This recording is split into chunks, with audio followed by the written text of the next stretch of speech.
Баршаңызға сәлем, қайырлы күн достар. Бүгін сіздерге бешбармақтың жыртылмайтын, езілмейтін, бір жасағынан сәтті шығатын жайма қамырының рецептімен бөлісетін боламын.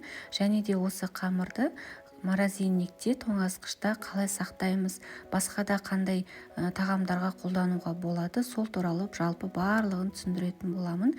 Видеоны толық соңына дейін қарап, менімен бірге болыңыз. Алдымен салқын суымызды дайындап аламыз, 200 мг, және осының үстіне 2 жұмыртқа қолданамыз. Себебі қамырымыз езіліп кетпесі үшін, немесе 1 жұмыртқа қолдансаңыздар да болады.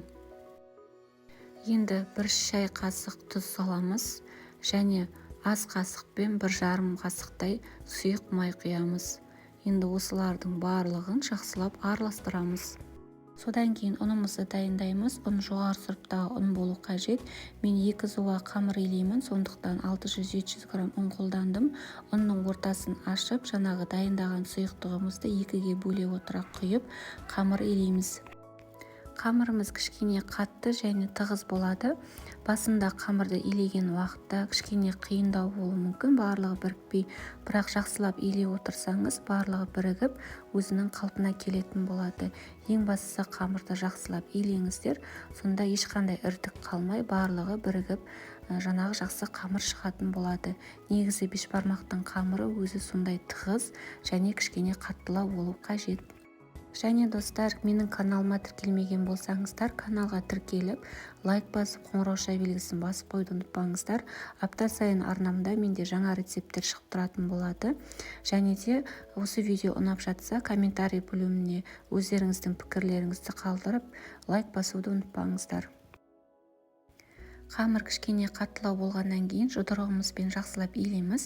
Сонда қамырымыздың иегі қанып, жұмсаратын болады.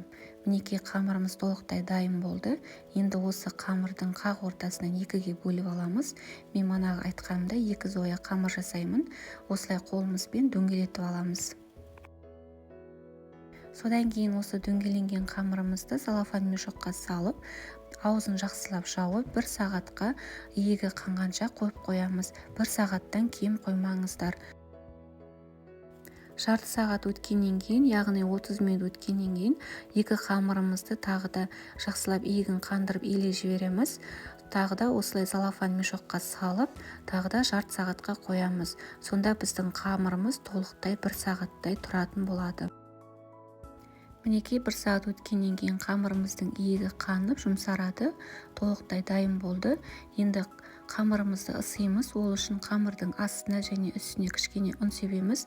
Содан соң видеода көрсетілгендей жұдырығымызбен кішкене дөңгелетіп қамырымызды басып аламыз. Содан кейін оқтаудың көмегімен қамырымызды ысимыз. Бастапқы кезде осылай оқтаумен кішкене ысып аламыз. Содан кейін кішкене ұн сеуіп, видеода көрсетілгендей оқтауға орай отыра қамырымызды ысимыз. Жаңағы қамырдың ортаңғы бөлігін баспаймыз, 2 шет жақ бөлігін баса отыра қамырымызды ысимыз. Сонда қамырымыз дөңгеленіп, жаңа шет жақ бөліктері барлығы бірдей болып, бірдей қалыпта, бірдей формада жұқаратын болады. Мінекей дәл осылай ысимыз. Ең бастысы қамырдың ортасын қатты баспаймыз.